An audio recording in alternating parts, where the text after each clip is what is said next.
le dijiste pendejo al presidente Andrés Manuel López Obrador en su cara? Bueno, esa es una pregunta muy interesante. Me lanzó al estrellato, sí. Yo voy a exhibir la corrupción donde sea que la encuentre. Y si hay corrupción en los gobiernos panistas, lo vamos a sacar. Si hay corrupción en los priistas, lo hemos sacado. El incompetente Mario Delgado, hoy es secretario de Educación. ¿Cuál fue el ánimo y las razones de poner un personaje como ese al frente de una secretaría tan importante? Me he detenido, y no por cobardía, porque estas amenazas, que las he tenido de manera muy frecuente, han tocado a mi familia también. Por supuesto que se me ha paralizado la sangre cuando veo una publicación. Aquí está el lugar donde vive, aquí está la escuela donde estudia y aquí está un ataúd. El chayote ha marcado también la historia del periodismo. Infelizmente, como no ha habido buenos salarios en los medios de comunicación, por eso vemos esa disparidad. Cuando tú quieras saber qué periodista es honesto, ve cómo vive. No es que sea un mediocre y no es que... No, es que es honesto y ve por el otro lado mansiones, departamentos de lujo. Pues no empata con los sueldos periodísticos. Y creo que en el sexenio de Vicente Fox hubo muchos periodistas que prosperaron. Y el periodista es morboso. El periodista busca que tú leas su contenido a toda costa. Hoy le llaman clickbait, pero antes se hacían las cabezas en los periódicos y en las revistas con el ánimo de que te leyeran. Lo que importa en el periodismo son los hechos. Pues no se trata, insisto, de liderazgo de una persona. Creo que en ese sentido, pues todos podemos ser líderes por México. Líderes por México. Una producción de Canal Cero Networks. Hola, ¿qué tal, amigos? Bienvenidos a Líderes por México. El día de hoy me siento bien contento y bien orgulloso de tener a un invitado que, aparte, me jacto de ser su amigo, Ricardo Sevilla. Ricardo, bienvenido y gracias por estar en Líderes por México. Al contrario, querido Juan Carlos, a la gente que nos ve y que nos escucha, muchísimas gracias por la hospitalidad, por la amistad y por la deferencia de tu presentación. También considero que eres mi amigo y prueba superada. Muchas cosas que hemos pasado, Juan Carlos. Sí, muchísimas gracias. La verdad es que hay muchísimo que platicar. Ricardo tiene una audiencia pues ya muy fiel que lo sigue. Pero para quien no lo conozca, Ricardo tiene una trayectoria inmensamente grande e inmensamente rica en los medios de comunicación. No hay muchos medios donde no haya participado de forma directa o indirecta y ha trabajado de forma directa, pues liderando medios de comunicación nacional súper importantes. Y no quiero mencionar alguno porque voy a omitir muchos, pero también ha trabajado con periodistas de gran nombre. Yo voy a mencionar un par porque son personas que he admirado durante muchos años de mi trayectoria, como Enrique Krause, con los super reportajes de Clio, la maravillosa Carmen Aristegui, y tuvimos un amigo en común de muchos años, que yo no tuve tanto gusto de conocerlo de forma tan cercana, Carlos Monsiváis, que fue un ícono de la cultura pop en México, y pues tantas cosas que platicar. Y como dice el mismo Ricardo, preséntate tú para quien no te conozca. ¿Qué es lo que la audiencia tiene que conocer quien no conoce a Ricardo? Pues, Juan Carlos, yo soy periodista, un periodista de a pie, un periodista de barrio. Hace 51 años que nací en la Ciudad de México. Soy chilango, me enorgullezco de serlo. Y he transitado esta gran urbe con muchísimo entusiasmo, pero también con gran asombro y con gran pasmo. Creo que una de las cosas que un ser humano tiene que tener siempre, toda la vida, es la capacidad de asombro. Si tú pierdes la capacidad de asombro, considero que has perdido la parte esencial de un ser humano. Y esa capacidad de asombro que siempre he tenido, pues me ha llevado a observar la realidad. Y al ir observando esa realidad, pues he ido tratando de describirla. Y uno de los grandes referentes fue Carlos Monsiváis, el llamado cronista de Portales, con quien efectivamente recorrí la epopeya de la amistad. Visité su casa muy frecuentemente, nos encontramos infinitas ocasiones en los pasillos del periódico La Jornada, donde trabajé, donde fui colaborador.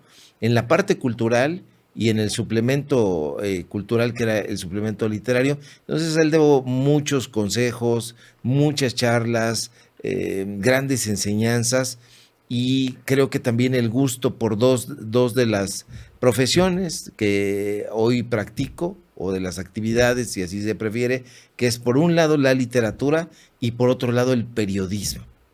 Y fíjate que estaba platicando yo contigo tras bambalinas.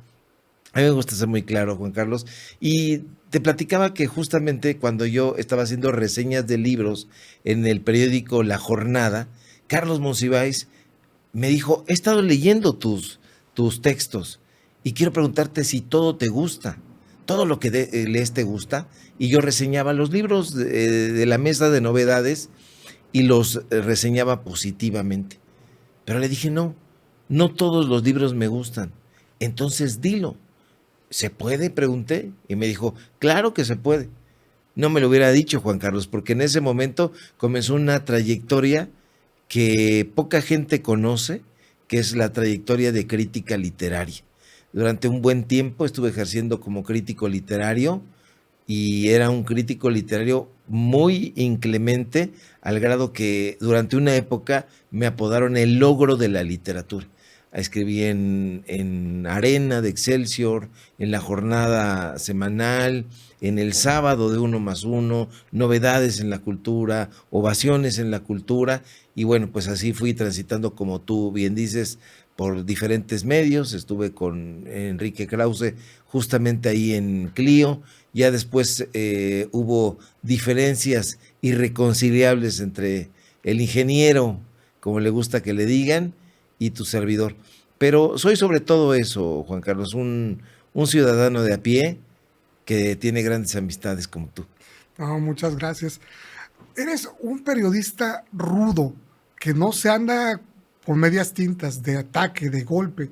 No mencionaste un proyecto que has estado trabajando muy fuerte el último año, el podcast de Datos Duros, donde te distingues por atacar de forma frontal. Es un periodismo abierto y muy crítico. ¿Cómo te sientes con ese proyecto? Fíjate que yo no me propuse nunca tener o ejercer un periodismo confrontativo. Se fue como dando naturalmente. No estaba de acuerdo con muchas cosas que yo estaba viendo, y soy más bien una persona que participa activamente en el periodismo. Este proyecto que tú mencionas, que es Datos Duros Podcast, o el podcast de los datos duros, se grababa aquí, he de decirlo, arrancó aquí, y me da muchísimo gusto, y quiero aprovechar el momento para agradecer siempre tu generosidad, tu hospitalidad, porque nos abriste este espacio siempre, a mí, a la gente con la que colaboro, con la que estuve colaborando, y siempre es grato, me trae muy, muy buenos recuerdos, porque esta es la casa original de Datos Duros Podcast. Y esto que estamos haciendo allá, pues en buena medida se debe al impulso que tú nos diste como amigo, como productor.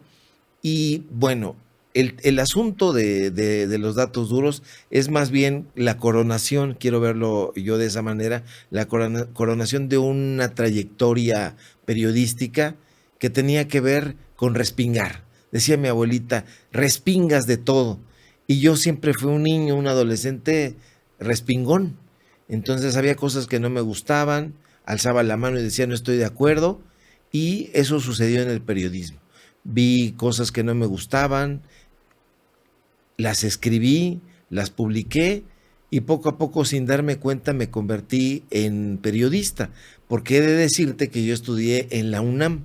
Mi formación es universitaria, estudié en un CCH, y después me fui a estudiar odontología.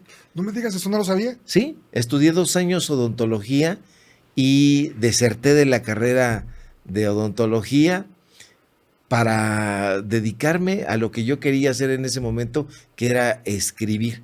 Entonces recuerdo muy bien que el profesor de materiales dentales, en un debate que yo inicié, me dijo: aquí no hay debate posible. La dentina es dentina, y con esta dosis de flor se acabó el conflicto. Si usted quiere debatir, váyase a la Facultad de Filosofía o a ver a dónde, pero aquí no. Y lo que hubiera sido una ofensa para muchas personas o para los compañeros, porque así lo planteó el profesor, para mí fue una revelación. Y dije, sí, ¿qué estoy haciendo aquí? Yo, otra es mi ruta. Yo quiero escribir, quiero contar historias. Y entonces salí, abandoné la carrera de odontología y comenzó pues otra aventura que es la carrera de Ciencias de la Comunicación en la Facultad de Ciencias Políticas y Sociales. Ya no pude hacer el cambio porque eran áreas distintas. Salí de la UNAM, volví a hacer el examen y me quedé estudiando allá. Después no hice la carrera completa en el sistema escolarizado. Como ya no tenía el apoyo de la familia, o así lo sentí yo, comencé a trabajar y me cambié a mitad de la carrera al sistema abierto. Y entonces iba sabatinamente, pero yo ya escribía en la jornada en ese momento, escribía en el 1+1 y me di cuenta que ya tenía yo incluso más trayectoria que algunos de los profesores que me daban clases. Entonces estoy hablando que yo comencé a los 19 años, ya estaba yo en la redacción de La Jornada y ahora tengo 51 años, eso hace 32 años ya de trayectoria periodística. Llegué así, sin proponerlo, básicamente como que me fueron llevando las circunstancias. Dices que soy un periodista confrontativo, no lo sé, Juan Carlos, creo que más bien yo me pregunto al revés. ¿Por qué la mayoría de los periodistas son periodistas dóciles? ¿Por qué la mayoría de los periodistas no preguntan aquello que realmente los está moviendo? ¿Por qué caramba tenemos esta clase de gobiernos? ¿Por qué caramba nuestras calles están llenas de baches y nadie dice nada y todos apechugamos? ¿Por qué caramba el funcionario público que hizo promesas y al llegar al poder las está incumpliendo y nadie le dice nada? Entonces, a mí me parece que como ciudadano comencé con ese enojo que se fue como profesionalizando al grado que yo recuerdo que decía, bueno, aquí está esta factura y esta factura es millonaria. Usted está contratando a su prima, a su sobrina y le está dando estos contratos millonarios y le está dando dinero de nuestros impuestos, dinero del pueblo. Y entonces hay como esa idea de que soy muy, muy confrontativo, cuando en realidad yo me pregunto por qué la mayoría de los periodistas en este momento son tan dóciles. ¿Por qué nadie pregunta? ¿Por qué nadie cuestiona? A mí me parece que la tarea fundamental del periodista es ser justamente un contrapeso del poder. Oye, ¿en qué momento generas una base de seguidores tan importante, tal vez no en volumen, pero cómo llega el ingeniero Carlos Slim a ser un seguidor de tus artículos en Next, en diferentes plataformas y personalidades de una talla que no cualquiera? ¿Cómo logras eso? ¿Cuándo se da cuándo te das cuenta que tus opiniones son tan mediáticas y tan importantes para tener seguidores muy importantes? Fíjate que ahora que me lo estás diciendo, sigo sin creérmelo. Y nunca tengo yo conciencia, por ejemplo, ahora la gente que nos está viendo en Líderes por México, en el Canal 0, yo nunca tengo idea de qué personas les estoy hablando. Para mí esta es una charla entre tú y yo, entre dos amigos, que estamos compartiendo un momento, pero el poder me parece que está en las redes sociales y también la empatía. Porque como tú me podrás ver, pues yo no soy un presentador de noticias con con una traza atlética, ni una cabellera blonda. No tengo el prototipo ni el fenotipo de una estrella de la farándula. Sí. Soy alguien del pueblo, una persona común y corriente, y entonces creo que eso genera bastante empatía, porque dicen, este tipo sí nos conoce, sí ha vivido con nosotros, sí ha padecido y sí siente lo que nosotros sentimos. No me lo propuse, sino simplemente creo que soy como una especie de irreverente que salió por ahí de las catacumbas, y entonces tuvo el apoyo de las personas y comenzaron a seguir mi trabajo hasta llegar al punto en que incomodé a empresarios, a políticos, a servidores públicos, y ahora esos servidores públicos y esos políticos se han convertido también en gente que sigue mi trabajo, y a veces hasta creo que palidece, porque dicen, ¿qué trabajo periodístico va a sacar o qué reportaje va a sacar ahora este canijo? Porque nos va a ver si no nos da ahí la sorpresa de que cometimos algún error, alguna estulticia, y él lo va a sacar. Entonces creo que la gente que me sigue sabe que yo hablo siempre, como digo, tú me perdonarás el comercial, pero con datos duros. A mí me gusta hablar con datos duros. A lo mejor hoy la gente me dice, eres el de los datos duros, pero déjame contarte que esa es una premisa fundamental del periodismo. Cuando tú estás en una clase de periodismo, o solías estar en una clase de periodismo, los profesores te decían, aquí no es de que yo creo, yo pienso, yo me imagino, no. Aquí tienes que presentar datos duros. Aquí tienes que decir, bueno, aquí está este contrato que usted le dio a su hijo. Esto es nepotismo. Y entonces, ese es el trabajo que yo realizo. No, nunca me he creído el asunto de la fama, los asuntos mediáticos. No sé, Juan Carlos, a lo mejor porque empecé en esto siendo muy joven y no me animó el deseo ni del dinero, ni de tener audiencias, sino simple y sencillamente el enojo de un ciudadano de por qué estaban sucediendo las cosas de la manera en que estaban ocurriendo. ¿Como un ciudadano resentido? No, nunca he sido un resentido. Esa palabra me parece muy grave. Una persona que dice ser un resentida, me parece que tiene demonios internos que tiene que enfrentar, que sanar y que ser feliz consigo mismo y con la sociedad.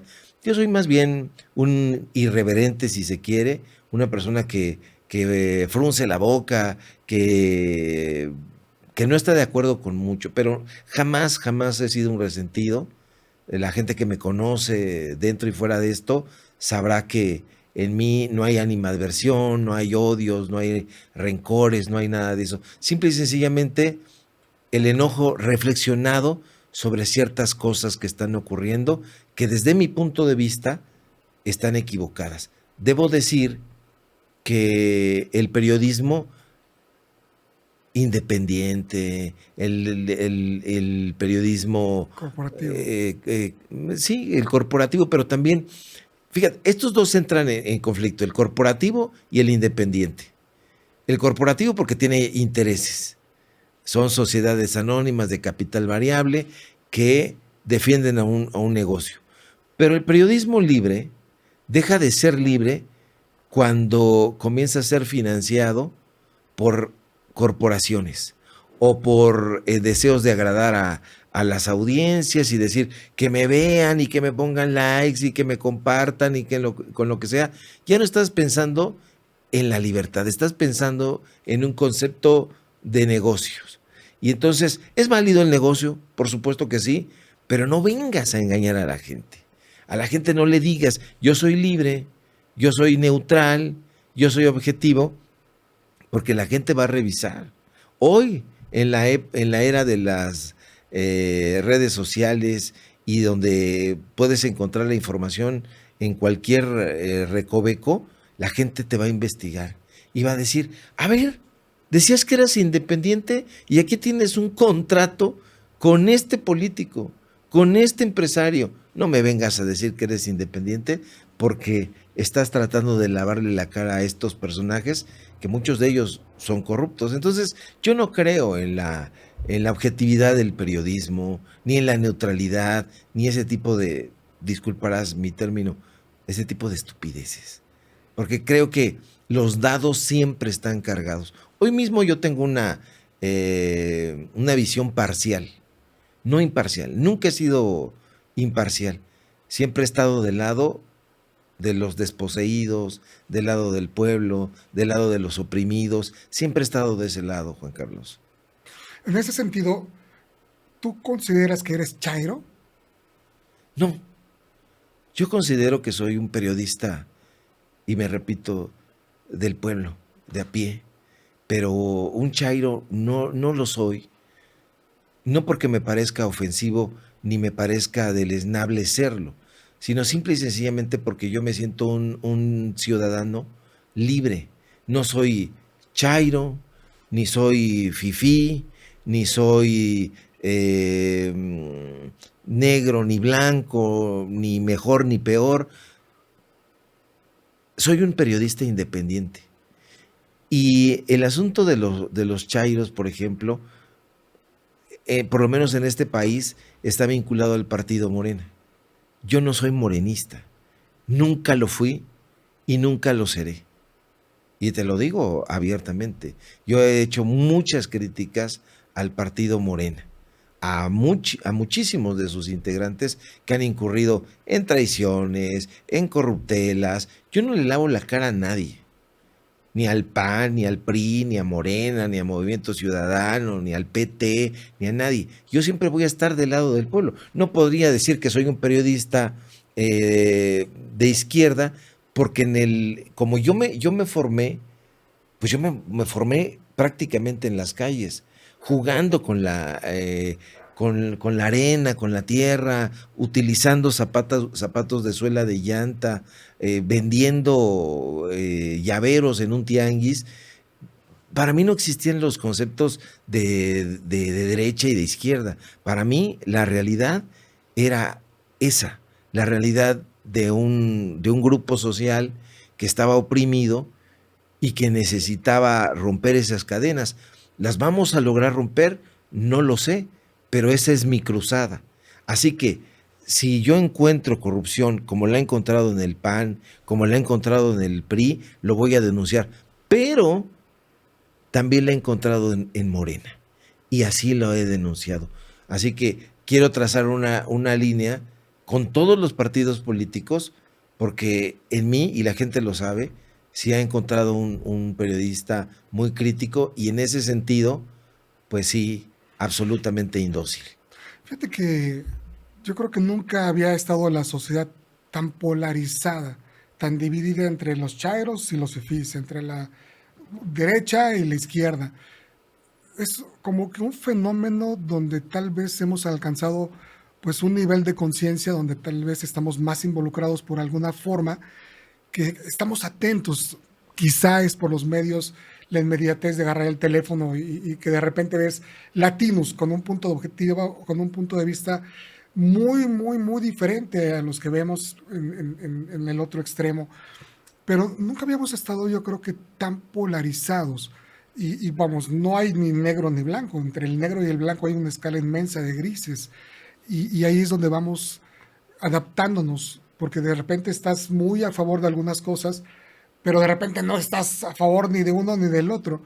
En este caso, toda tu trayectoria de investigación forzosamente cae en un tema político, donde tienes que investigar, donde tienes que atacar, y ese es el tema que podríamos como que centrarnos para el objetivo del programa de Líderes por México.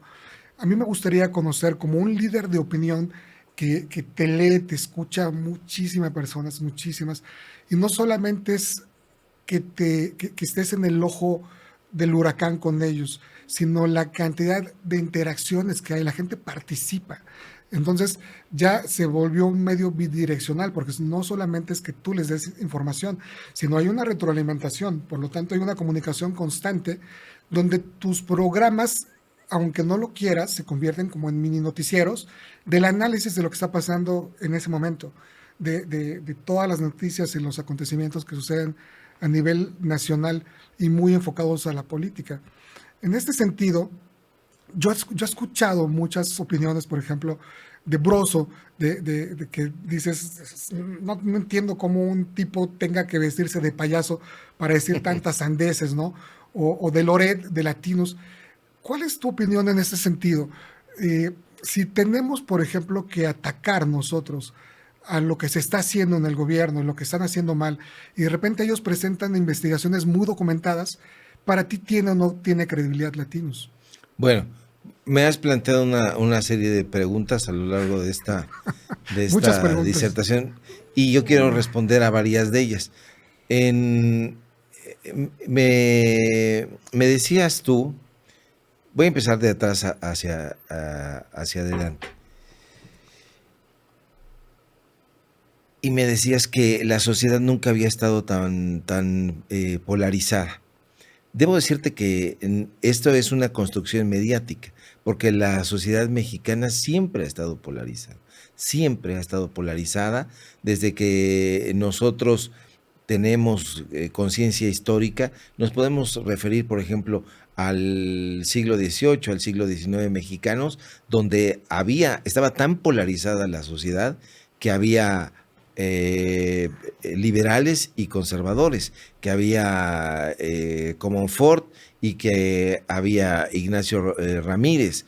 Había estos personajes conocidos como los traidores a la patria, que salen, buscan a el injerencismo y dicen: queremos que venga un emperador austriaco y que nos gobierne, porque somos los mexicanos incapaces de gobernarnos. Y entonces traen a Maximiliano de Habsburgo y traen todo eso los conservadores.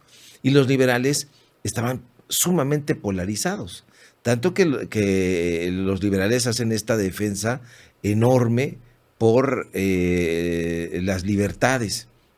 Entonces, creo que siempre ha habido este asunto de enfoques distintos, muy polarizados, que el liberalismo, ¿quién lo iba a decir? Fue el que generó al PRI, porque los liberales son los fundadores del PRI. Ya después el PRI se va descomponiendo infinitamente y va haciendo todas estas cosas. El PRI tiene una importancia histórica que no se la podemos escatimar, pero que se descompone con el paso del tiempo, con la venta del patrimonio nacional, con todos estos puntos de vista corporativos y que trabajan ya no para el pueblo, sino para ciertas empresas y les venden las instituciones, como les vendieron los ferrocarriles nacionales de México, etcétera.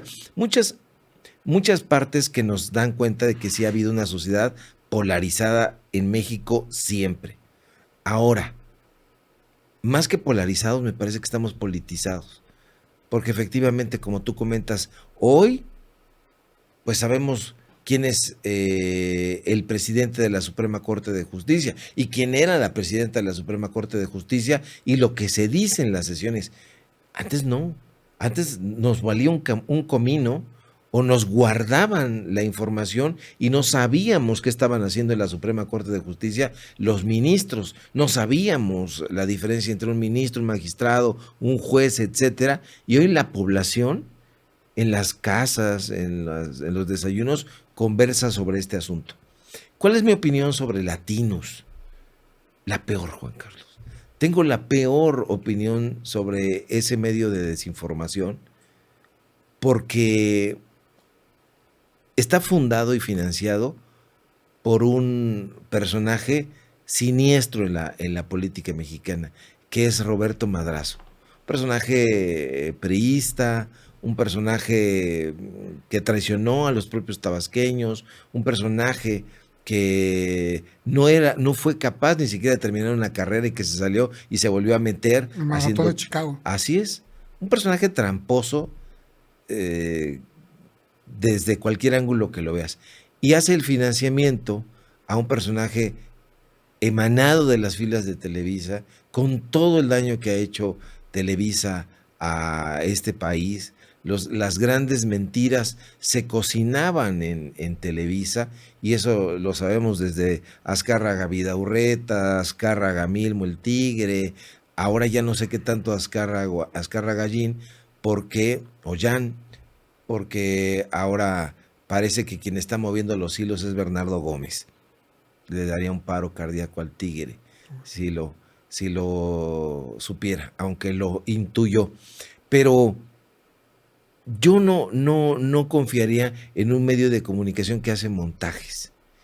Y ese medio de comunicación hace montajes probados, comprobados. El asunto del terrible de el colegio Repsamen, donde inventan una niña y que la niña Frida Sofía, que nunca existió y es para desviar la atención. Y así, el caso de Israel Vallarta también, este personaje que pasó tantos años en prisión, 20 años en prisión, gracias a un montaje que habían hecho con la Secretaría de Seguridad Ciudadana, Genaro García Luna, Cárdenas Palomino, personajes que están en prisión hoy.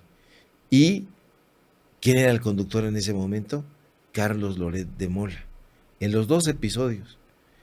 Hoy vuelve con estos embates en contra de estos gobiernos. Pues a mí me parece algo claramente pagado.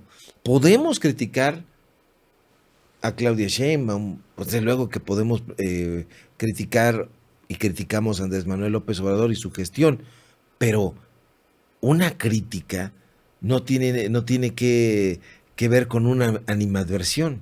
Y aquí hay animadversión porque ya no pagas.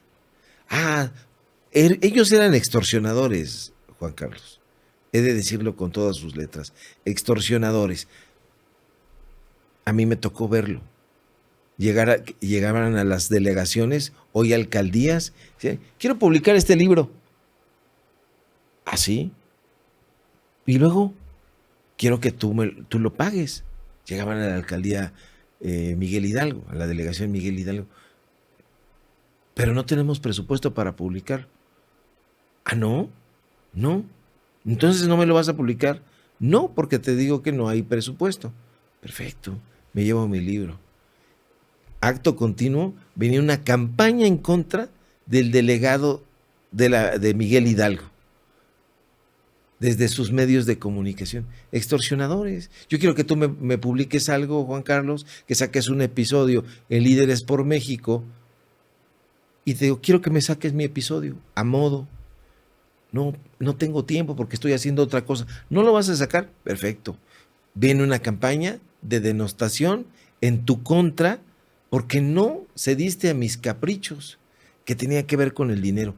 Recursos millonarios que les dio Zedillo, Fox, Calderón, Peña Nieto.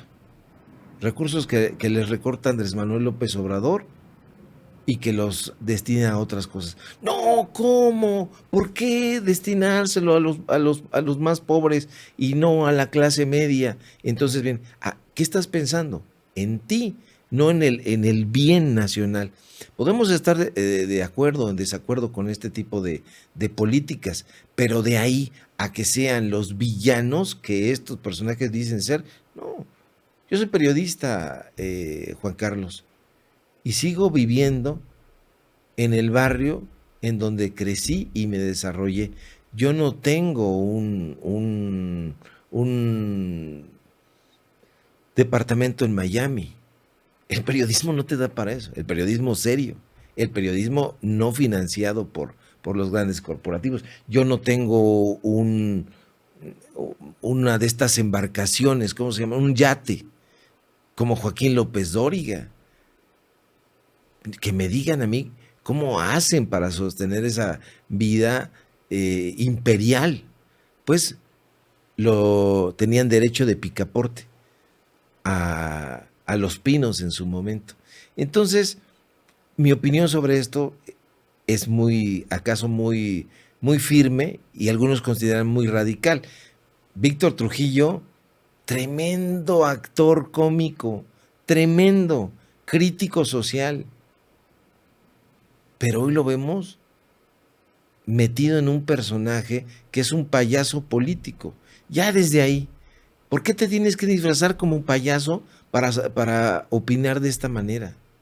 Si tú tienes esa visión, susténtala. No hagas comedia, porque yo lo que veo ahí es una comedia. A mí dice, esto es lo que está sucediendo y aquí están las pruebas, aquí están los datos duros. Debo decirte, Juan Carlos, que en 32 años de trayectoria no tengo una sola demanda. Una sola demanda. Cuando mis compañeros tienen demandas y demandas. ¿Y sabes por qué?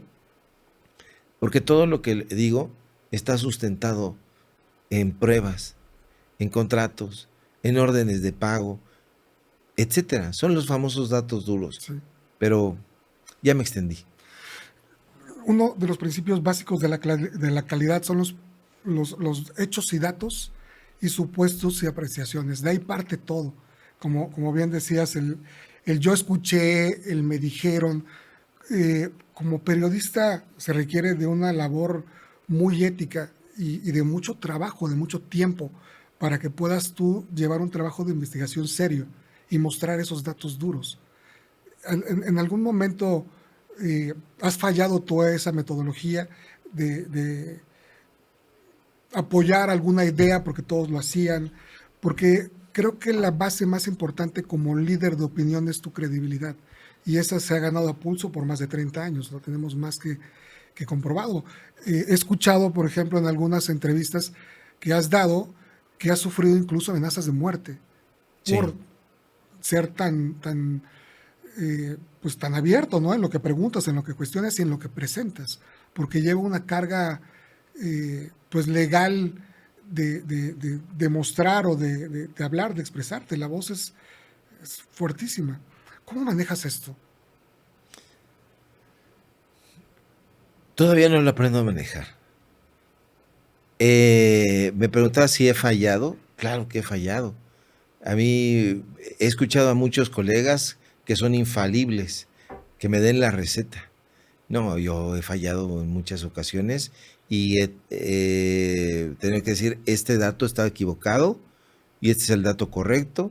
Hay que ofrecer una disculpa y continuar, o hacer un apunte y decir, esto no era lo que apuntaba y vámonos para otra cosa. Pero hay gente que es muy soberbia. Desafortunadamente, el gremio periodístico no carece de egos muy altos. Entonces, hay una farándula también mediática. Y esta farándula mediática tiene que ver con el reconocimiento, el autorreconocimiento, el deseo de sobresalir, y entre más sobresalgas en este momento, mejor paga tendrás, mejores convenios económicos obtendrás, etcétera. Cuando ese es tu objetivo, pues está muy bien, pero díselo a la gente, no le mientas. En mi caso nunca ha sido ese. Mi periodismo no es tanto político. Sí se ha asociado con la política, porque he hablado de políticos. Sí. Pero yo diría que mi periodismo es más bien de corte social. Es un periodismo que sirve o pretende servir a la sociedad y decir, hay corrupción en la alcaldía Benito Juárez, panista, aquí está. Pero también hay corrupción en Ecatepec, porque la presidenta municipal morenista ha sido retratada con un líder criminal. Entonces, yo no me tiento el corazón y decir, es que si este es de Morena, entonces no lo critico. Y si este es del PAN, entonces me recargo contra él. No, si hay corrupción aquí y es visible y es evidente y las personas lo están observando, no hay forma de quererle lavar la cara. Y si lo estás viendo acá, también lo vas a denunciar. En mis programas yo siempre le he dicho a la audiencia, yo voy a exhibir la corrupción donde sea que la encuentre. Y si hay corrupción en los gobiernos panistas, lo vamos a sacar. Si hay corrupción en los priistas, lo hemos sacado. Y si lo hay en los morenistas, también lo estamos sacando. O sea, el incompetente Mario Delgado, presidente de ese partido político, hoy es secretario de Educación. A mí que me digan cuáles son las características y cuál fue el ánimo y las razones de poner un personaje como ese al frente de una secretaría tan importante. A mí ese tipo de cosas, ay no, Ricardo, no vayas a decir eso porque te van a quitar los apoyos. No tengo apoyos. El único apoyo es de la gente que nos ve, de la gente que nos escucha, de la gente que nos respalda. Y mientras no le falles a la gente, Juan Carlos, pues puedes dormir tranquilo. Eso era lo que te iba a preguntar.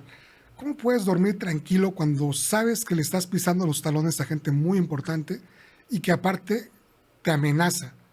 Y hay momentos históricos como el que estamos viviendo en México, que cuando alguien te amenaza, aguas, ¿no? Porque no es lo mismo la capacidad de todo el crimen organizado que está filtrado en diferentes niveles de gobierno. ¿Cómo duermes tranquilo? ¿Es tan valioso el costo de la verdad como para poder exponer tu vida? Yo creo que sí. Me parece que a lo largo de la historia uno tiene que vivir por sus ideas, pero también tiene que morir por ellas. No entiendo cómo una persona puede renunciar a una idea, a una convicción, pues porque vayas a perder la vida. Me parece que incluso la enseñanza ha sido esa. Sócrates, el gran maestro de la filosofía griega, maestro de Platón. Y de Aristóteles. Y de Aristóteles después, aunque más bien Platón era de Aristóteles, pero bueno, es un legado. Es un legado. Sócrates pudo no haber bebido la cicuta. Tuvo esa opción. Cuando lo acusan de corruptor de la juventud, de haber faltado a la verdad, le aconsejaban, di que no lo hiciste y no la bebas. Y entonces dijo esas palabras. Un hombre que vive por la verdad, también tiene que morir por la verdad. Entonces, ¿hay momentos en los que yo me he detenido? Por supuesto que sí, y no por cobardía. Me he detenido porque estas amenazas, que las he tenido de manera muy frecuente, han tocado a mi familia también. Entonces, sería una vanidad y una responsabilidad decir, nunca he tenido miedo. Claro, el miedo es una característica natural. Por supuesto que he tenido miedo, por supuesto que he tenido tensión, por supuesto que se me ha paralizado la sangre cuando veo una publicación donde alguien no diré si tengo hijos, porque nunca lo menciono, Juan Carlos, tú me dispensarás, pero cuando alguien de mi familia, porque me ha pasado, aquí está el lugar donde vive, aquí está la escuela donde estudia y aquí está un ataúd, que es lo que me han enviado en algunas ocasiones. Entonces, por supuesto que te paraliza eso, por supuesto que te da miedo y reflexionas. ¿Vale la pena? Vamos a parar aquí y vamos a hacer una reflexión. Pero la mayoría de las veces le sigo dando, como decimos en el barrio, Juan Carlos, soy de barrio, hasta donde tope. Hasta donde tope. Oye, le dijiste pendejo al presidente Andrés Manuel López Obrador en su cara. Platícame. Bueno, esa es una pregunta muy interesante. Te lanzó al estrellato, además. Me lanzó al estrellato, sí. Pero debo darte la explicación sobre eso y a la audiencia de Líderes por México, de Canal Cero, y a toda la gente que viene a curiosear, porque yo sé que van a venir muchos curiosos a ver de qué se trató esto. Fíjate que yo fui a la conferencia presidencial mañanera. Yo en ese momento estaba a cargo del medio de comunicación Regeneración. Entonces, fui a la conferencia como un corresponsal, aunque yo tenía a cargo el medio, y dije, bueno, pues voy a ir.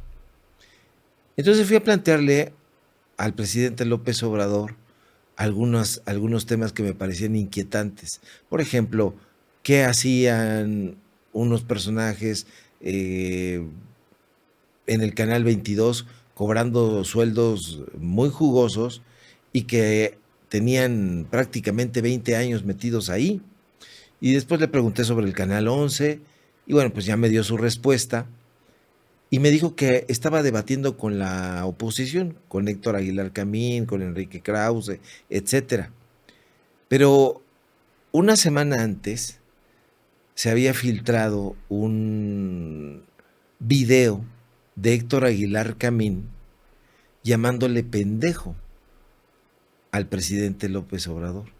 Entonces, Héctor Aguilar Camín estaba platicando con sus compañeros generacionales en una reunión virtual y el dueño de Nexos decía, López Obrador va a perder las elecciones de 2024 por soberbio y por pendejo.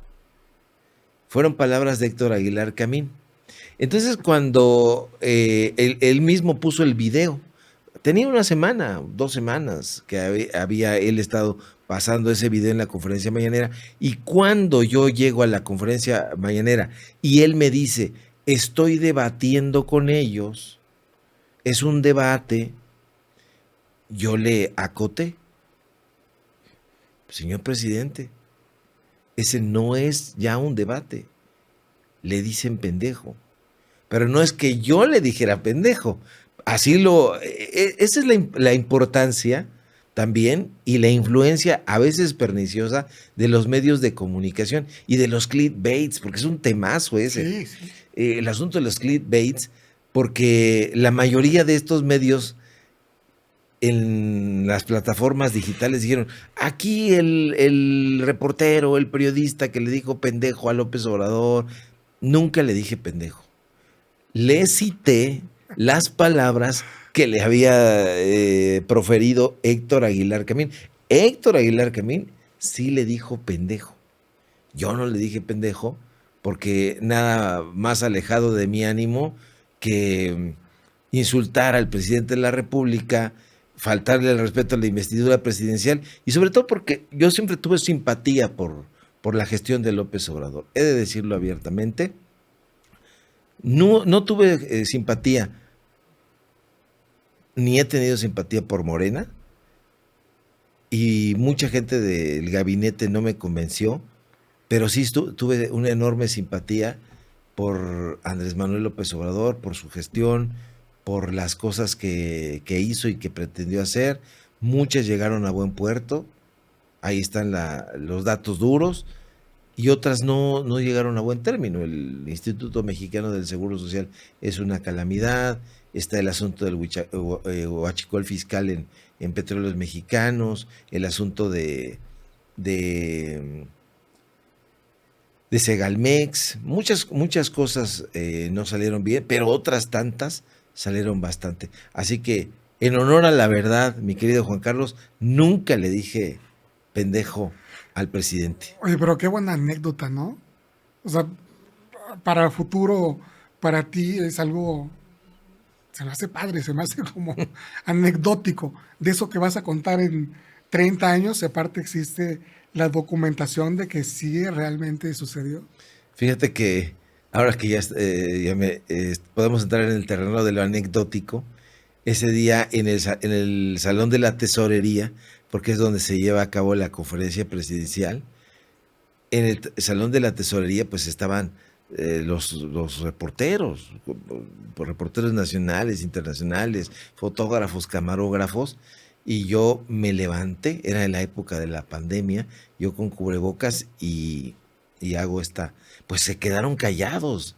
Cuando generalmente hay bullicio, se quedó callada la conferencia. Y un colega, calvo, con lentes, me dijo, yo hasta me agaché.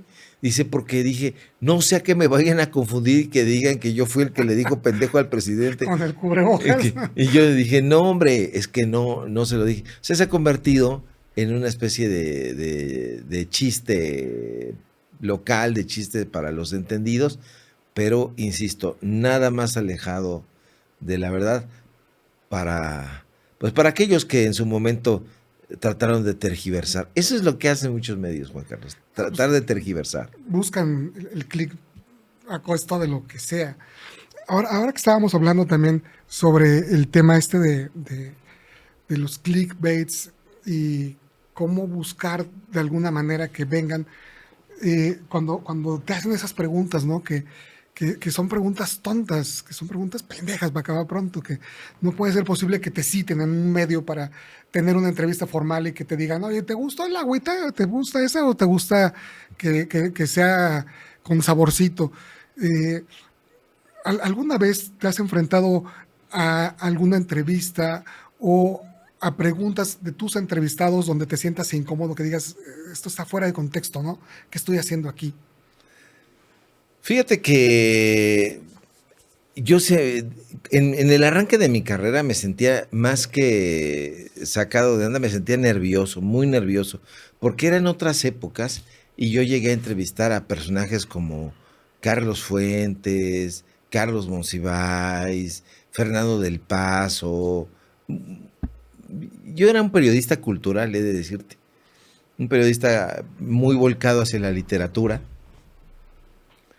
He escrito varios libros de literatura, pero eso no vende, no pega, por alguna razón. Sí, caray. No pega, no vende, no interesa mucho. Y después cuando me pasé al asunto político, el asunto político tiene como un ingrediente interesante que despierta el morbo, que despierta la confrontación. Y los seres humanos somos muy morbosos, somos morbosos y el periodista es morboso. El periodista busca que tú leas su contenido a toda costa. Hoy le llaman clickbait, pero antes se hacían las cabezas en los periódicos y en las revistas con el ánimo de que te leyeran. Lo que vendría siendo hoy la portada de un contenido para que tengas esa atracción de clics, tu tasa de clics, que significa que le piquen a tu contenido para que lo vean. Sí, por ejemplo, Paco Ignacio Taibo, el director del Fondo de Cultura Económica, da una expresión y esa es la cabeza de la portada. Se las metimos doblada, sí, ¿no? Entonces, a lo mejor el contexto tenía otros ingredientes, pero esa frase va para la cabeza. sí. Y entonces ya vienes, tratas de atrapar al lector. A mí eso no me parece especialmente nocivo. Lo que sí me parece nocivo es que le mientas a la audiencia y que le prometas un contenido para atraerla y en el cuerpo de la nota o en el cuerpo del programa no encuentres nada de eso. O que veas que era una vil mentira. Y me parece que ese tipo de contenidos van cayendo por su propio peso. Sí. Entonces, entro una vez, me engancha, pero una vez que sé que ya mintió, nunca más vuelvo a entrar. Y eso lo sabe la gente y deberían entenderlo muchos creadores de contenido. Terminas de verlo enojado, ¿no? Que dices, perdí el tiempo. Hay uno que decía, ¿cómo encontré $1,000,000 enterrado en una casa? Y ves todo el contenido y ni siquiera se menciona nada de eso. Es de lo más bajo, carente de recursos. Sí, es una vileza. Y en ese sentido, creo que el periodismo todavía tiene vigencia. Porque la gente está pues deseosa de que le cuentes episodios que realmente ocurrieron. en la historia del país, lo que sucedió, quién era Vicente Guerrero realmente, cuál fue el comportamiento de Juárez, quiénes eran los liberales. Ese tipo de cosas me parece a mí muy interesantes, pero cuando hoy te vas a lo fácil, me parece además que está de moda el plagio. ¿Y qué hay del periodista que quiere ser protagónico? ¿Recuerdas tú el caso de Fox? No recuerdo el nombre, se me ocurrió ahorita, no lo preparé. Pero de las últimas entrevistas que dio Vicente Fox, hay un medio, creo que es de Miami, internacional, que dice, bueno, una última pregunta.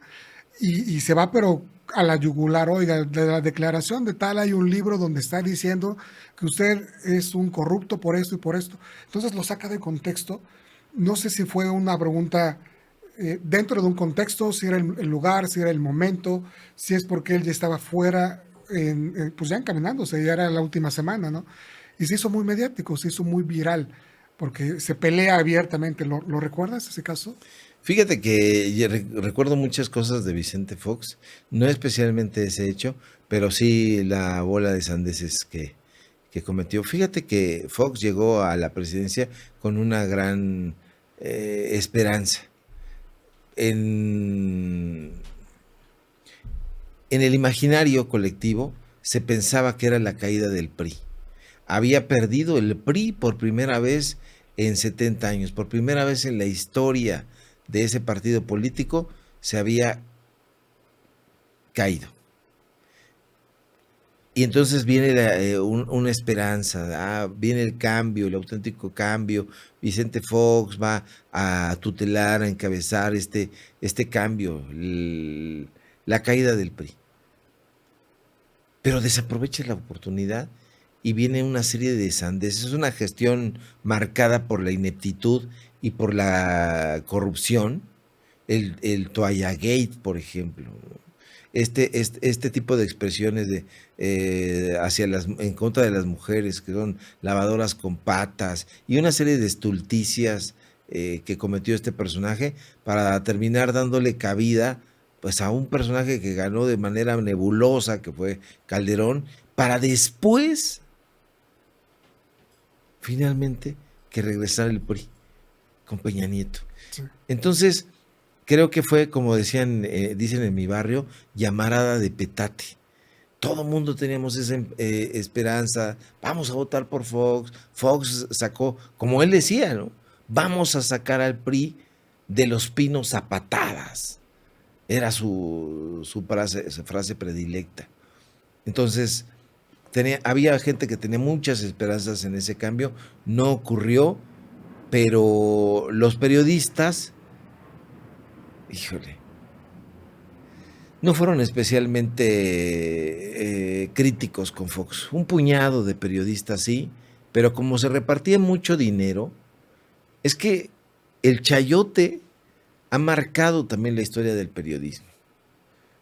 Infelizmente, como no ha habido buenos salarios en los medios de comunicación, por eso vemos esa disparidad. Cuando tú quieras saber qué periodista es honesto, ve cómo vive. No es que sea un mediocre y es que es honesto. Y ve por el otro lado mansiones, departamentos de lujo, yates, vida de Golden Boy, todo eso, pues no empata con los sueldos periodísticos. Y creo que en el sexenio de Vicente Fox hubo muchos periodistas que prosperaron. Muchas preguntas me surgen de aquí. La principal, que también ha sido un tema que tú has tocado en tus contenidos últimamente, es el periodista corporativo y el periodista de los medios digitales. Se ha desacreditado mucho a los periodistas de Internet que no hacen periodismo porque no pertenecen a los medios corporativos. Sí, fíjate que me parece una sandez. Me parece una sandez porque creo que la manera de comunicar está cambiando, ya cambió. Y hoy el periodismo se encuentra ya no en los periódicos, ya no en los impresos, ya no en las revistas, ya no en la televisión. Hoy está en los medios digitales. Mañana quién sabe dónde va a estar o si sobreviva, pero hoy en este momento ha mudado de casa, está en las plataformas digitales, en un portal, en un podcast, en Reels, en Shorts, en las redes sociales, en YouTube, en Instagram, en el que tú quieras. Ahí hay excelentes contenidos. Muchos de los periodistas no han logrado abrirse camino en los medios digitales. Por muchas circunstancias, muchos sí que se anticiparon a su época y fueron visionarios. No hablemos de credibilidad o no, pero por ejemplo, en el caso de la Mincha, que lo empezó a hacer hace muchos años, pues ha logrado tener una posición muy privilegiada en los medios en la actualidad. Pero aquí viene otra pregunta muy importante, el tema de la credibilidad. Una persona o una figura de la talla de Manuel Pedrero, con 22 años, que tiene un nivel enorme de audiencia, ¿qué tanta credibilidad puede tener a su corta edad siendo congruente? Porque es un trabajo excepcional lo que ha hecho para lograr trascender a tan corta edad y en tan corto tiempo, ¿no? Y si esto lo comparamos con las carreras faraónicas que se tenían que hacer de décadas, ¿no? En el periodismo, porque por ejemplo, cuando estábamos platicando ahorita de Joaquín López Dóriga, pues él perteneció años al equipo de Jacobo Zabludovsky, hasta que tuvo la oportunidad de que se le abrió el espacio y así eran escuelas o eran instituciones que iban dejando espacios y conforme iban saliendo o quedando esos huecos, se iban acomodando pues figuras que hoy son ya consagrados de muchos años. Había varias formas de llegar en el periodismo, como en muchos lados, como en el ámbito político, como en el ámbito empresarial. En el ámbito empresarial bastaba con que tuvieras un padre millonario y te heredara la compañía, y bueno, pues eso le sucedió a Ricardo Salinas Pliego, con el padre y el abuelo, y había otras formas de hacer una riqueza a partir del esfuerzo, de la entrega, de la probidad, de muchas cosas. Y en el periodismo también ocurría de esa manera. Sí, había estos personajes que formaban parte de un equipo. A mí me tocó formar parte de las huestes en un medio de comunicación, en La Jornada. Formaba parte de lo que le llamábamos la tropa. Entonces formabas parte de la tropa, pero no había posibilidades. Era muy difícil que tú destacaras por este asunto de que no tenías un padrino, de que no tenías un compadre, de que no tenías cartas credenciales, en fin, como decía León Felipe, no tenías un abuelo que hubiera ganado una batalla, ni una casa solariega, y era muy difícil entonces colocarte en una situación privilegiada. Hoy me parece que es mucho más fácil, entre comillas. El ascenso puede ser muy fácil, porque hoy con un teléfono puedes captar un momento y tu video se vuelve viral. Después sacas el segundo, el tercero, el quinto y vas para arriba. Pero después, ¿cómo continúas la parte periodística? Muchos de mis compañeros del sexenio pasado no sobrevivieron a este sexenio. Porque he de decirlo con mucho dolor, había reporteros que iban a adular al presidente López Obrador, a preguntarle pendejadas, sí. A preguntarle qué había desayunado, qué había comido, qué le había parecido el viaje, qué tal estaba la almohada. Estoy ironizando. Pero había ese nivel bajísimo. Y entonces viene el reclamo airado de los periodistas que se hicieron en la talache, decir, ¿cómo? Esto era imposible en nuestra época. Y entonces comienza una confrontación entre periodistas de formación, periodistas hechos y derechos, y por otro lado aduladores, con preguntas sonzas y de repertorio. Muchos estaban preocupados de que la comunicación se fuera a estrellar con ese muro, pero duró un suspiro. Porque si hoy me dices, ¿y todos esos aduladores dónde están? Ya no están. Porque la presidenta Claudia Sheinbaum tiene otra manera de comunicar y no permite la adulación. O sea, esos aduladores se quedaron en ese momento y no tendrán ya ninguna trascendencia en el medio periodístico. ¿Qué tienes que seguir haciendo en el periodismo? Profesionalizarte. Y me parece, me preguntabas de Manuel Pedrero. Manuel Pedrero me parece el ejemplo cabal de eso. Él ha sido un simpatizante de la llamada transformación, pero se ha ido profesionalizando. Pudo haber sido político, pudo haber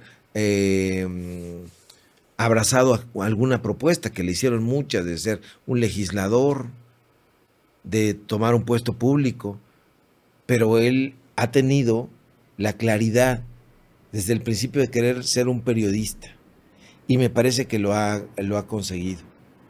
Hoy su medio de comunicación está siendo un medio profesional y la gente lo respalda porque ve mucha simbología en él. Primero que nada, pues es un muchacho que viene desde abajo. Él es originario de un municipio en Tabasco, donde la vida pues es el campo, la vida son las vacas, los chivos, etcétera, y él viene de ahí. Entonces genera simpatía por su origen. Y después vienen estos confrontamientos. Joaquín López Dóriga se enfrentó con él en una crítica abierta cuando tenía 17, 18 años, y él le responde de una manera tan cabal que termina desarticulando al viejo López Dóriga, que ya traía una trayectoria chayoteril de 1000 años. Pero Manuel causa simpatía por eso mismo que te digo, por su origen, por su trayectoria. Y hoy me parece una de las voces más articuladas, si no es que la voz más articulada de su generación. Hoy tú lo ves en sus debates, me parece alguien que se está tomando el papel muy en serio. Entonces hay una madurez en él que le da claridad. Porque hay mucha gente de su generación que no, que simple y sencillamente está en otra cosa, no hay consistencia. He de decirte que yo he trabajado con Manuel Pedrero en diferentes momentos de mi vida y sé lo comprometido que es. No soy su defensor ni nada que se le parezca, simple y sencillamente me consta el trabajo que hace, cómo vive en el estudio, preparando sus materiales. Eso lo conozco del día a día. Ha cambiado la manera de comunicar y va a seguir cambiando. Estos personajes que tú me dices, es que no han logrado adaptarse a la nueva manera de hacer periodismo y de comunicar. He de decirte, Juan Carlos, que la mayoría de ellos no se ha adaptado porque no ha querido. Porque siguen teniendo nostalgia. Ay, es que en mis épocas, en mis tiempos, etcétera. Hoy yo he aprendido de jóvenes de 20 y tantos años a algunos trucos que yo no me hubiera imaginado. Pero si desdeñas a estas nuevas generaciones, pues no pretendas tú incursionar en eso. Aléjate, hazte un lado, a ver qué haces. Pero creo que sí se pueden convivir. Yo creo que hay que tener generaciones como las de nosotros, que tener la humildad y la apertura para aprender de jóvenes tan talentosos. Hay muchos ejemplos y yo creo que son las ganas. Hay cosas que no se pueden esconder, como las ganas y el talento. Con una serie de combinaciones como estas y la disciplina para ser consistente, para pararse todos los días. A mí se me hace muy loable, por ejemplo, lo que tú haces con Datos Duros, porque lo empiezas trabajando, pues, sin un fin como tal de negocios y tal vez sin esperar. Si viene, qué bueno, pero requiere mucha disciplina, ¿sabes? El tener que venir, el preparar todo lo que se ve antes lo que no se ve antes en un programa, la invitación, la selección de los invitados, los perfiles, el preparar una entrevista y después todo lo que pasa. Y al final de cuentas es una moneda al aire, porque no sabes si va a funcionar o no va a funcionar. Pero ya cuando esto lo haces de manera sistemática y organizada todo el tiempo, por semanas y por meses, pues el éxito se va acercando cada vez más, ¿no? Te vas despegando de esos detractores para que no suceda. Tú has trabajado con personalidades de verdad de primer nivel. No solamente las has entrevistado, sino que has pertenecido a grupos y equipos pues bien importantes. Y aparte, como ahora en los Reporteros MX, como director editorial, ¿qué tanto te has nutrido para fortalecer tu perfil, tu carrera profesional, de toda la experiencia de quienes has trabajado? Pues yo sigo aprendiendo. Soy un eterno alumno que va aprendiendo todos los días. Hoy lo que yo aprendí hace 30 años, algunas cosas han caducado y hay que soltarlas. Y otras cosas se han fortalecido, otras se han empobrecido, pero hay que estar atento. Si tú eres un periodista, tienes que estar atento a lo que está sucediendo en tu entorno y dejar pasar aquellas cosas que ya no tienen manera de regresar. Y hay que abrazar las nuevas cosas. Si tú quieres continuar vigente haciendo periodismo y que la gente conozca tu trabajo, entonces tienes que echar mano de las herramientas, de las nuevas herramientas que te están proporcionando para que tú continúes haciendo tu trabajo. Pero si tú todavía quieres escribir en un periódico, publicarlo al otro día y ver con nostalgia tu texto en el periódico, despídete de él, porque ese periódico te va a servir para que envuelvas papayas, para que envuelvas plátanos inmaduros. Sí. Ya la gente no lee ese tipo de formatos. Entonces, yo tenía esa opción. Sigo escribiendo en un periódico que se imprime, pero que también tuvo el tino de ser digital. Entonces, los canales que tú utilizas para que tu trabajo se conozca, a mí me parecen todos legítimos.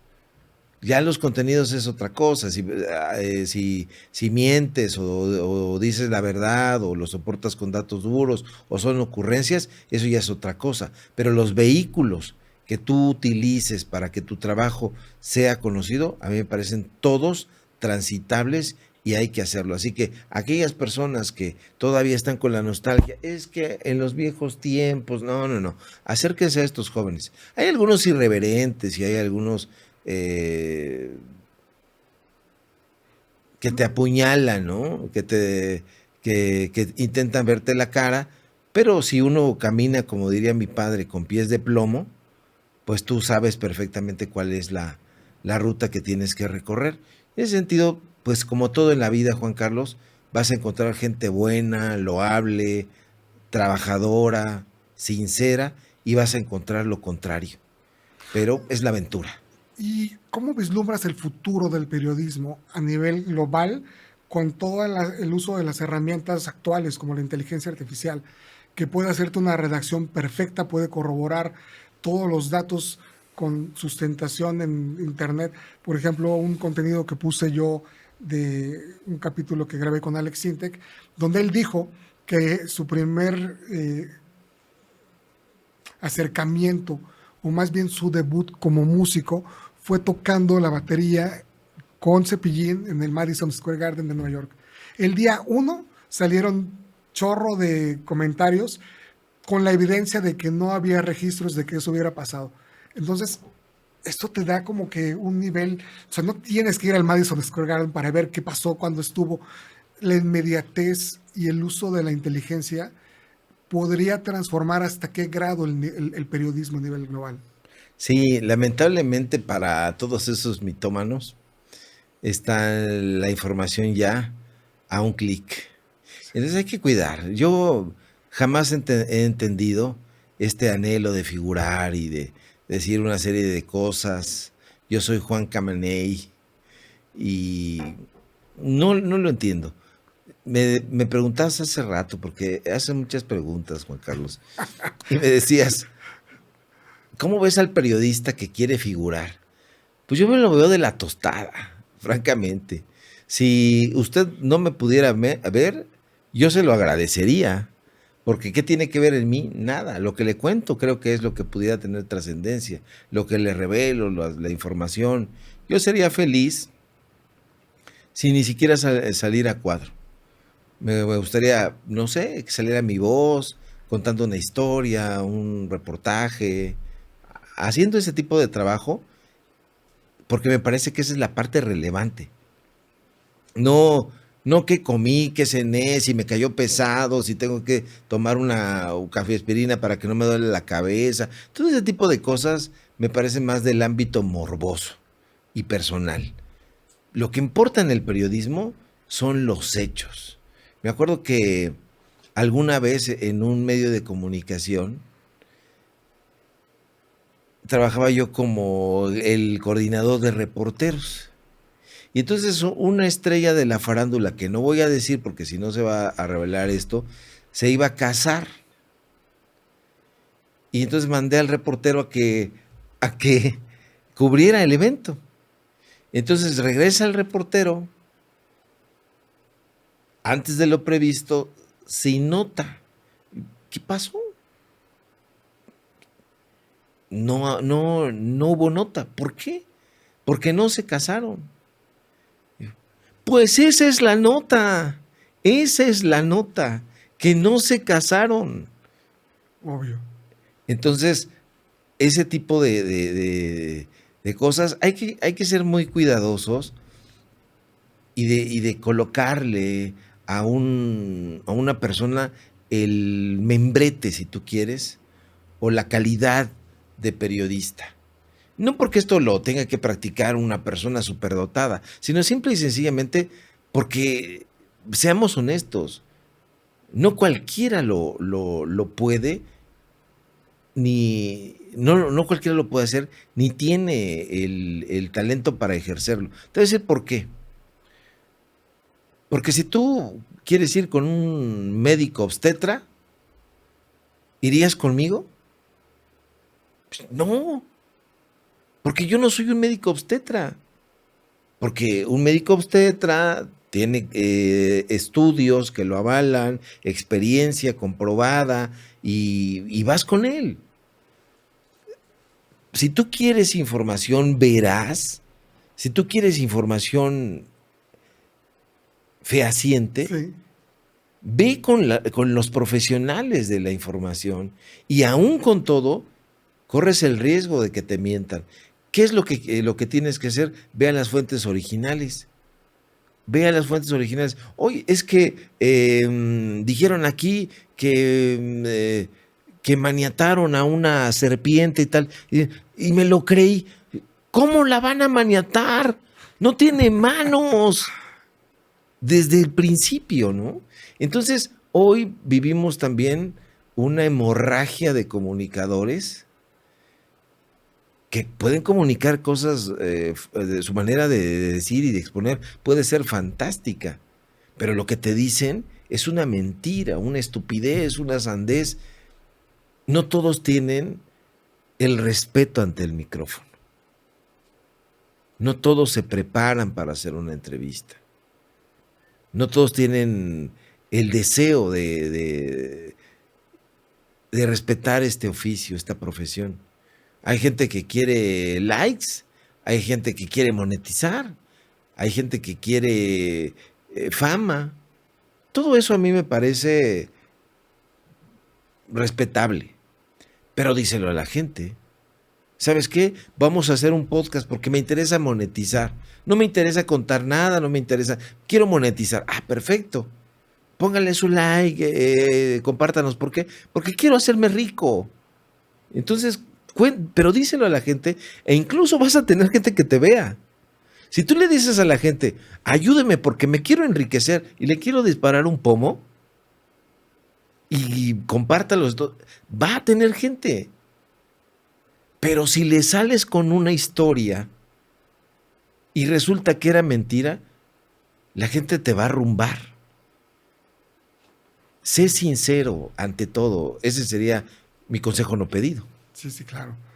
Oye, con más de 30 años de trayectoria y con todo este bagaje que hemos platicado, ¿cuál ha sido la peor humillación que has tenido en tu carrera? Humillación. Yo he sufrido muchas humillaciones, querido Juan Carlos. O sea, me pones a llorar en ese sentido porque yo he sido un hombre muy sensible, parezco un tipo muy duro. O sea, la gente me tiene como un tipo, algunos me han dicho, hasta bravucón. Pero la verdad es que yo no me siento así. Si me percibe la gente así, a lo mejor es que he acertado en ponerme un caparazón. Pero la verdad es que he sufrido muchas humillaciones, o así las he sentido, no necesariamente en el orden de lo laboral o de lo profesional, pero he sufrido muchas humillaciones. Te voy a contar una anécdota ya de índole personal. Fíjate que cuando era yo estudiante de bachillerato en el CCH, había una chica que me gustaba, me encantaba, pero yo era un tímido hasta la náusea. O sea, este tipo que está platicando ahorita contigo no tenía nada que ver con ese muchacho. Si yo tuviera a ese muchacho frente a mí, le daría unos zapes y le daría algunos consejos, pero en esa época, en mi adolescencia, yo era timidazo. Y me acuerdo que había unas sí, tipo portafolios de rejas que usaban las niñas, Sí, sí. las chavas. ¿Te acuerdas? Sí, por supuesto. Entonces, esta chava tenía sus cosas y yo iba y la esperaba afuera de su salón y yo no sé por qué en esa época, no sé si eso siga ocurriendo ahora, pero nos parecía como un símbolo de caballerosidad cargarle sus cosas. Y entonces le cargaba yo sus cosas y ahí estaba yo con mi mochila, con las cosas de ella, pero ella iba parándose con los tipos con los que se encontraba que eran sus pretendientes. Y entonces yo estaba ahí cargando sus cosas durante una pinche hora mientras ella estaba platicando ahí y yo en la humillación, en la autohumillación total, esperando a que me reservara un momento para poder platicar con ella. Y como dicen los chavos, Juan Carlos nunca me peló. Entonces, es una humillación que yo siento así. A lo mejor no tiene nada que ver con lo que tú me preguntabas, Claro. pero, o sea, muchas humillaciones. Hubo una otra en el periódico, el 1+1, que acababa yo de publicar un texto de portada.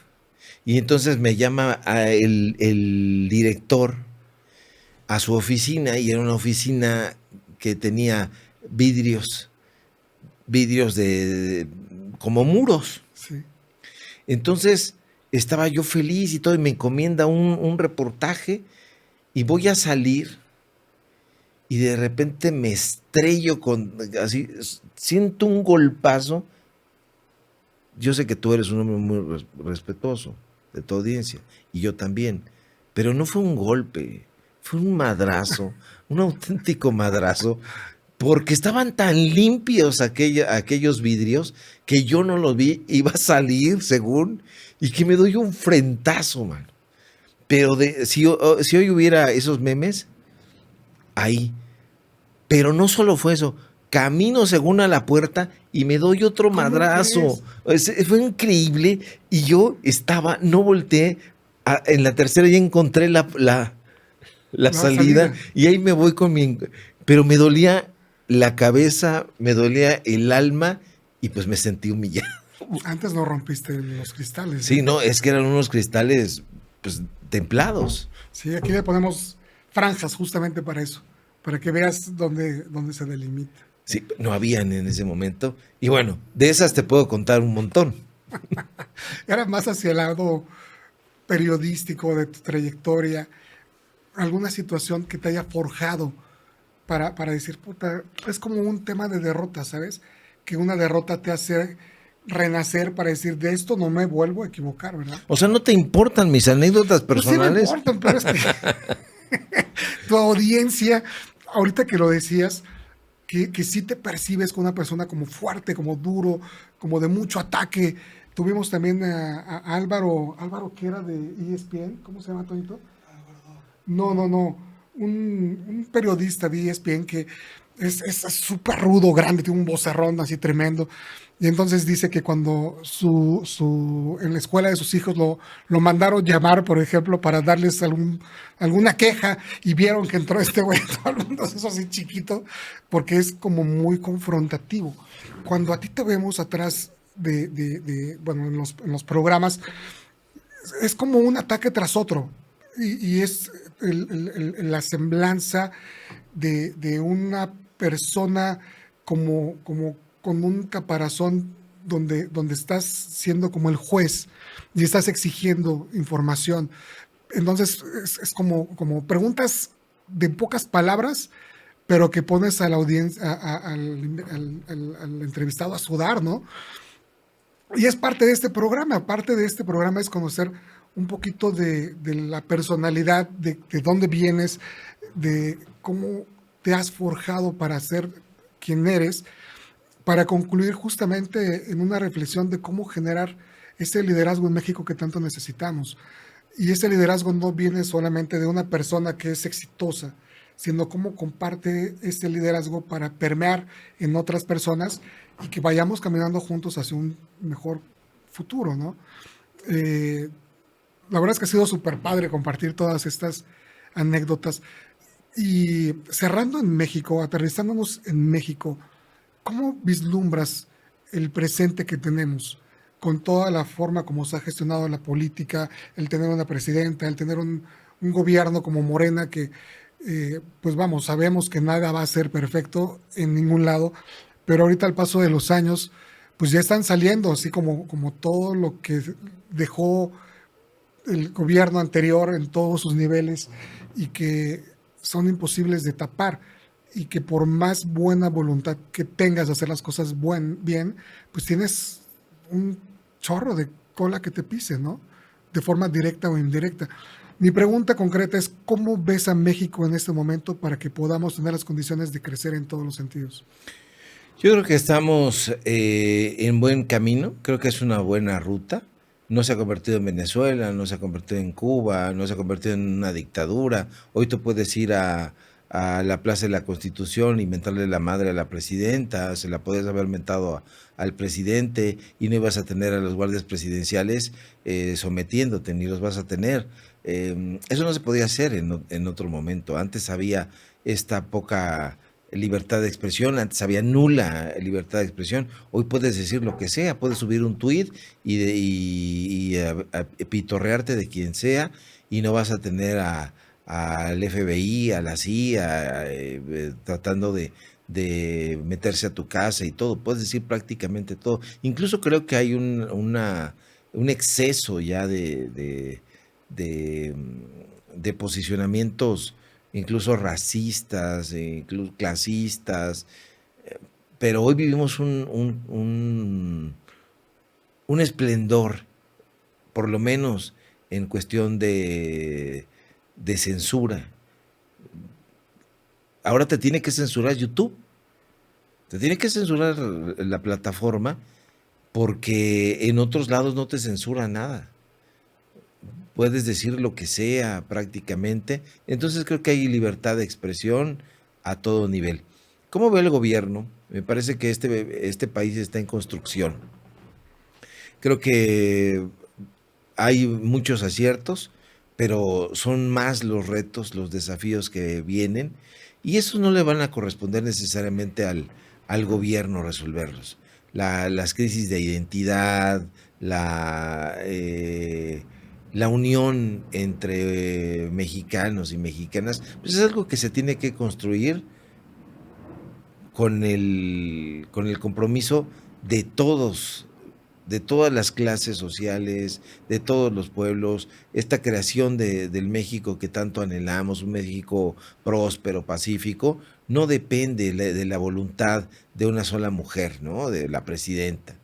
Ahí se necesita el trabajo codo a codo, hombro con hombro, muchísimas cosas que tienen que ver con la lealtad, con el cariño, con el amor al trabajo que haces o la actividad que realizas, la ruta compartida hacia un México que quieras. Si hoy te vale gorro lo que hace de tu prójimo y si tú vas en un auto de alta gama y la familia que tiene ahí a los chicos sin zapatos y todo, y tú pasas por ahí y te vale madre, entonces eso no lo va a resolver un gobierno, lo va a resolver la sensibilidad, el amor, el cariño.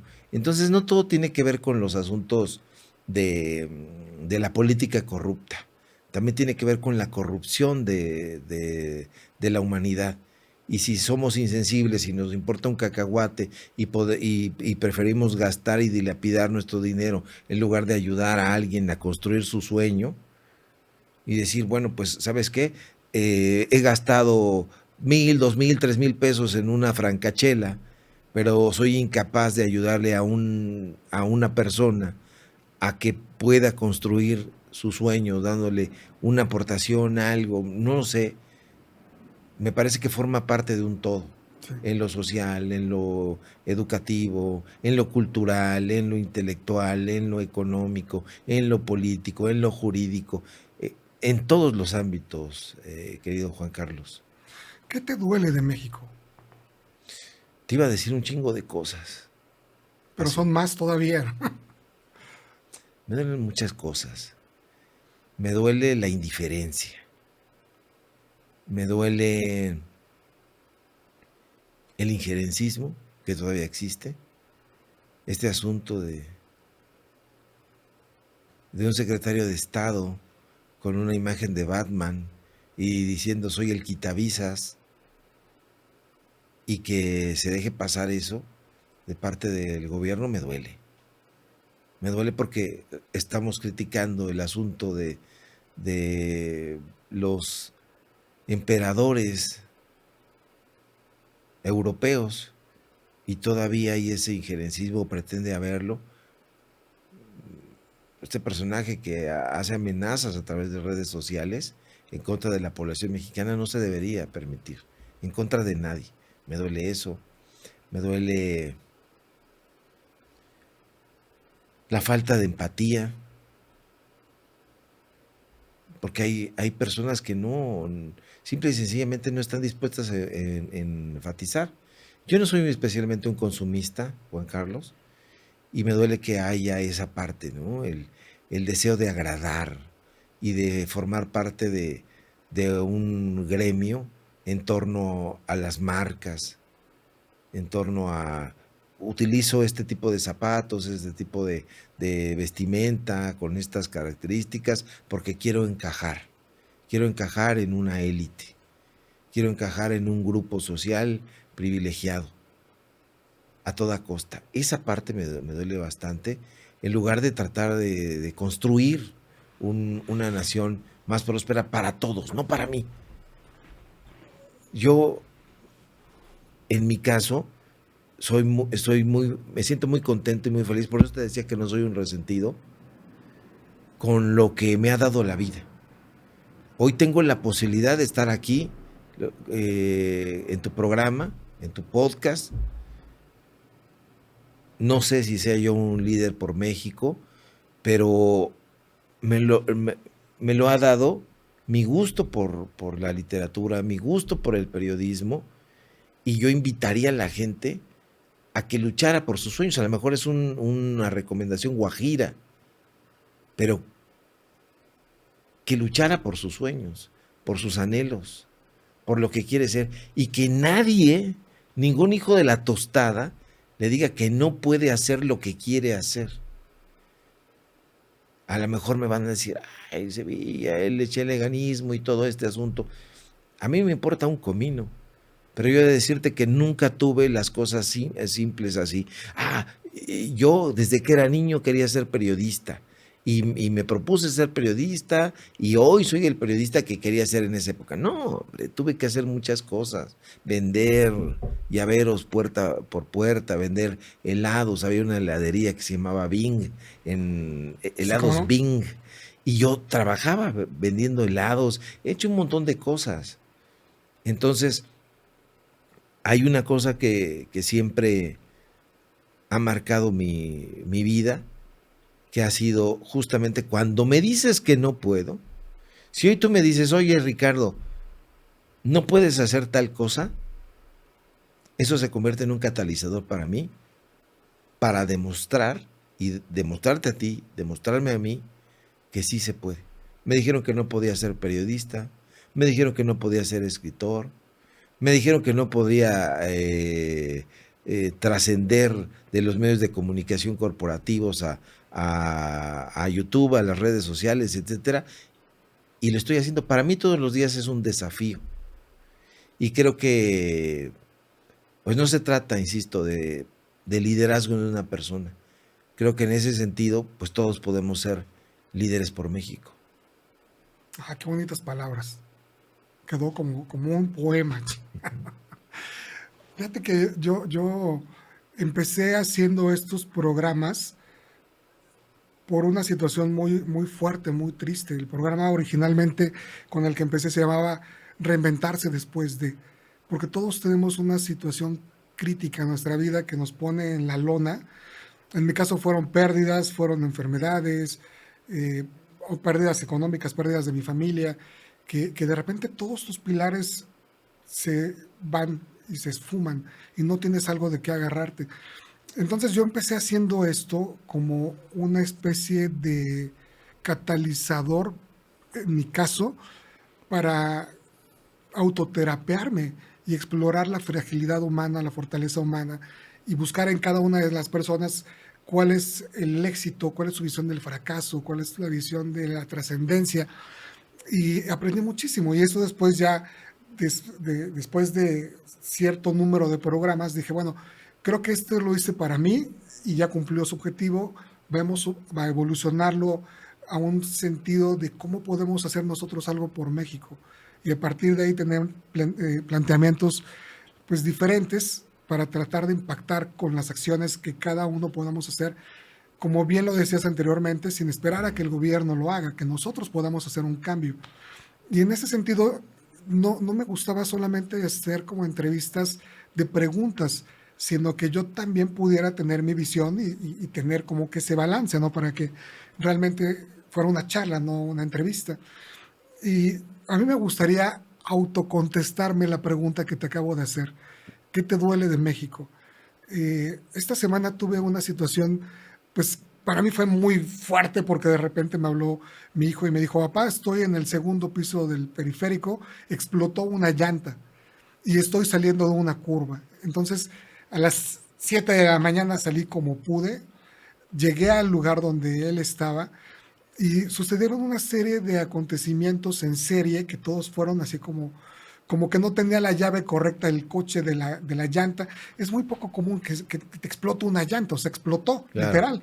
Quedó enrollada dentro del ring, dentro de los frenos, estaba todo el caucho destrozado, metía la mano y pues obviamente todos los alambres se me cortaban las manos, fue un desmadre horrible. No quiero entrar mucho en detalle, pero el punto es que agoté todas las posibilidades de lo que yo podía hacer en ese momento. Subí, bajé el coche 40 veces, había un birlo que no pudo salir, nunca salió, se quedó atascado. Y entre más la hacía, más se atascaba. Le hablé al seguro, le hablé a los rescatels de diferentes proveedores como de teléfonos, le hablé al 911, estuve 3 horas allá arriba. Traté de bajar, dije, ya ni modo, vamos, que se descomponga el coche, pues ya después veré cómo lo resuelvo. Pero llegó un punto en donde las llantas ya no giraban, sino que el coche se arrastraba y empezó a tronar. Se agotaron mis opciones, no tenían nada más que pudiera hacer.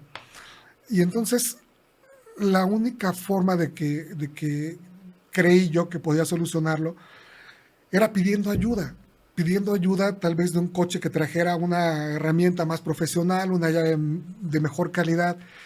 Y me duele de México que estuve 1 hora y que nadie se detuvo. Me duele de México que tenemos tanto miedo a la inseguridad que preferimos hacernos de la vista gorda para hacer invisible cuando alguien necesita ayuda por el miedo a que nos pase algo, a que nos asalten, a que nos secuestren, a que sea una trampa.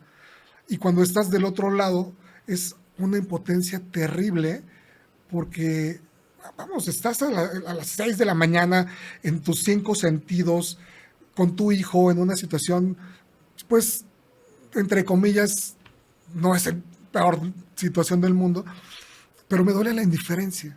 Claro. Me duele que no haya habido una sola persona que en 1 hora, haciéndole señales, diciendo ayuda, no sabían qué me estaba pasando, no sabían si tenía un paro cardíaco, o sea, no sabían si tenía alguien en el coche herido. Me duele tan profundo que yo quería compartir este comentario porque creo que es el inicio, el granito de arena que podemos hacer para tratar de dar un voto de confianza y tratar de hacer estos cambios.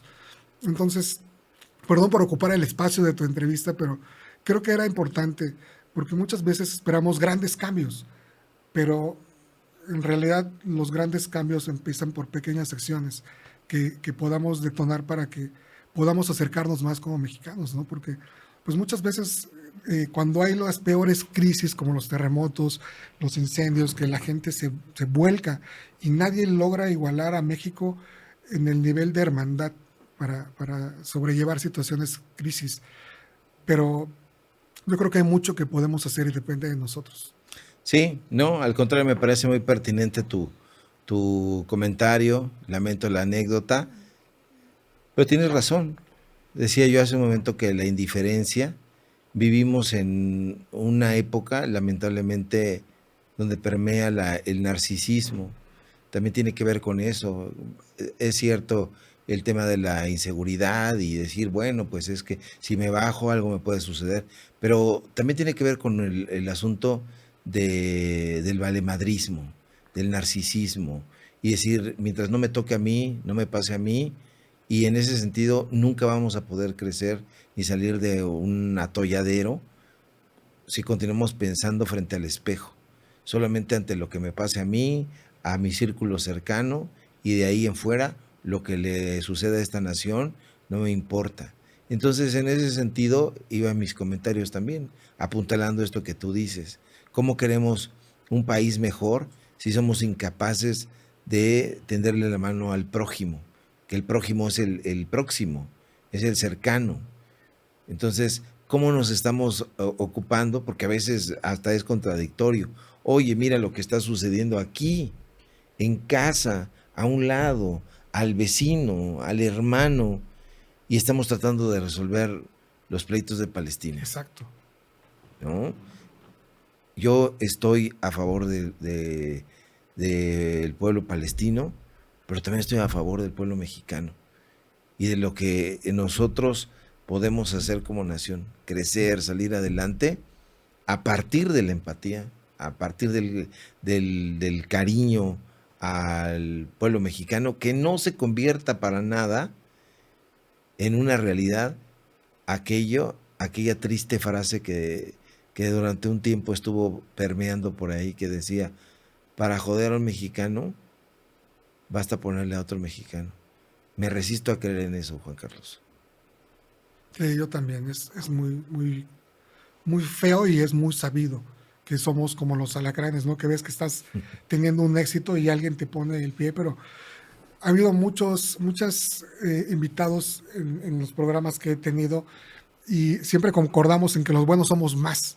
Entonces tenemos que buscar cómo tratar de ser más sensibles para tratar de hacer equipo, ¿no? Y lo han demostrado muchísimas culturas, los españoles, los mismos judíos, ¿no? Que han prosperado a nivel micro y ya esa macroeconomía, juntando todas esas acciones que están haciendo para ser potencias económicas en muchísimos lugares. Sí, aquí hay una tradición también enorme, el Imperio Maya, punta de lanza en la astronomía, por ejemplo, ¿no? Sí. Hemos tenido una gran tradición de pueblos agricultores, de pueblos ricos en arquitectura, en la cultura, en tantas cosas que hoy están siendo saboteados por este asunto narcisista. Mírate al espejo y no te pierdas de vista. Sí. No, si seguimos pensando así, no quisiera saber qué es lo que va a suceder. Oye, pues yo quiero agradecerte el que hayas aceptado la invitación de Líderes por México. Realmente eres un líder por México y yo te voy a decir por qué.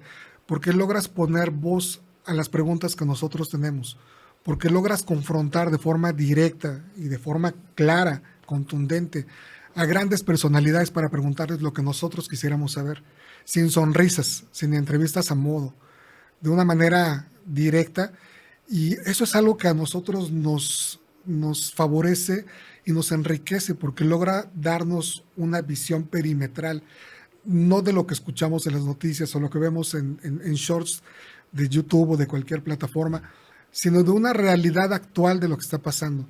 Entonces, eres un gran líder de opinión que logra permearnos en muchos sentidos y darnos esta visión. Entonces, por eso es que yo quería que estuvieras en nuestro programa y no solamente conocer al líder que vemos en columnas que tienen millones de vistas, sino conocer a la persona, cómo se ha forjado, de dónde viene y qué es lo que te ha hecho convertirte en el Ricardo Sevilla que tenemos en el futuro. Al contrario, muchísimas gracias, querido Juan Carlos, por la deferencia, por la invitación, por la amistad, por el café y bueno, pues el mejor de los éxitos, que sé que lo tendrás porque te conozco, sé que eres un hombre empeñoso, tesonero y el mejor de los éxitos para Líderes por México. Muchísimas gracias. Gracias por a estar ti. Aquí. Y gracias también a ustedes por el placer de su compañía. Páselo bien.